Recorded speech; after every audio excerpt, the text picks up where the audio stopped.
Je m'appelle Abdoundour, je suis le coordinateur de Enda Energy à Kolda et le responsable du programme Doylou, programme intégré énergie et chaîne de valeur lait. Voilà. Aujourd'hui, on est là à Diaoubé dans le cadre d'une session de formation de formateurs sur la production laitière et la gestion des fermes.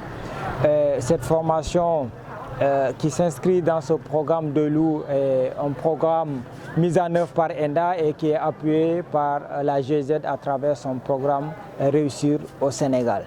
L'objectif de cette session de formation est de renforcer les capacités techniques et pratiques des acteurs de la zone, notamment les producteurs à la base qui sont là, parce qu'il y a un programme Progrès Lait qui vise à mettre en place des plateformes de collecte de lait pour travailler avec les collecteurs et les producteurs, notamment les éleveurs. Et ce programme donc est venu renforcer le Progrès Lait. Alors, en termes d'objectifs spécifiques, il s'agit vraiment de cibler des jeunes capables de faire la démultiplication au sein des producteurs à la base, mais également de les doter de compétences pour stimuler les capacités entrepreneuriales de ces gens-là, d'identifier les gens aussi qui sont des porteurs de projets, qui ont des projets de fermes, de mini-fermes, à pouvoir les mettre en place et à bénéficier donc de soutien ou de financement, soutien technique et de soutien financier, mais vraiment à stimuler les capacités de production et les niches de production et de création de valeur au sein de la filière lait dans la zone. Bref, cette formation vise à professionnaliser les acteurs qui sont autour de la chaîne de valeur lait. Je m'appelle Mahmoud Ndiaye, donc je suis à la Sodagri, donc je suis responsable du volet production animale. Et dans ce cadre-là aussi, ce que nous retrouvons aujourd'hui, c'est un partenariat entre la Sodagri et Enda Energy. Enda Energy avec nous, qui suivons aussi l'association des éleveurs du bassin d'Anambé. La Sodagri, comme c'est dans le Fouladou, c'est un territoire qui est majoritairement occupé par les poulards, les peuls, c'est des éleveurs. Donc on ne peut pas faire des aménagements hydro-agricoles, faire de la culture du riz en laissant de côté les autres activités qui s'y développent. Donc on voudrait que toutes les mamelles du développement soient prises en compte. Par exemple aujourd'hui, pour le lait qu'on veut faire, la production laitière, même sans être un vétérinaire, le producteur doit pouvoir reconnaître tout de suite les maladies. Les maladies qui sont liées à l'activité laitière. Peut-être la brucellose, parce que ça fait beaucoup d'avortements. Si vous avez une vache qui a avorté, vous n'avez plus avoir du lait. Vous n'avez pas un produit, vous avez perdu. Ce que nous, on souhaiterait, et ça c'est notre ambition, c'est à la sortie de cette formation, que ces jeunes-là aillent maintenant dans le village et commencent à appliquer les mesures d'hygiène, à reconnaître les animaux. Un animal qui est malade, même si on dit qu'on va le taire, on le laisse en dernier lieu pour ne pas contaminer.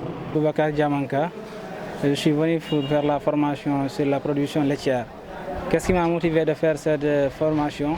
Parce que dans notre zone, nous avons beaucoup de vaches, nous avons le potentiel, mais il y a des expériences qui nous manquent. Mais la formation nous a donné beaucoup d'expérience et nous essayons de changer le système que nous avons, dans le temps passé, nous avons le changé d'une manière à l'autre parce qu'on nous a formé comment changer le système, comment avoir une production laitière de qualité et de quantité. Oui, et on nous a appris la santé animale. Auparavant, nous n'avons pas cette expérience. On nous a formé comment changer ce système. C'est la raison pour laquelle la formation nous a donné beaucoup d'avantages sur la production laitière et comment transformer le lait. Puis ça nous a donné beaucoup d'importance et nous attendons beaucoup sur ce projet-là des accompagnements et des suivis. Okay. Parce qu'on ne peut pas nous former sans un suivi et il y a des moyens qui nous manquent aussi. Parce que même les fermes, nous n'avons pas presque des fermes là où on travaille avec les gens, quoi. Nous avons les vaches, mais malheureusement, nous n'avons pas de ferme, nous n'avons pas formé auparavant. Nous avions un système archaïque. Mais aujourd'hui, si nous rentrons chez nous, nous allons essayer d'expérience, sensibiliser les gens et essayer de changer ce système. Je suis président de l'association des éleveurs du bassin de l'Anambé. L'association de la commune de Djeddi, et département Vélingara et département Kolda. Nous avons une formation. Le partenaire du Dimenkebi depuis 2018. Partenaire du Dimballamen, on a ko sam hebirte, et on a ko sam tamite.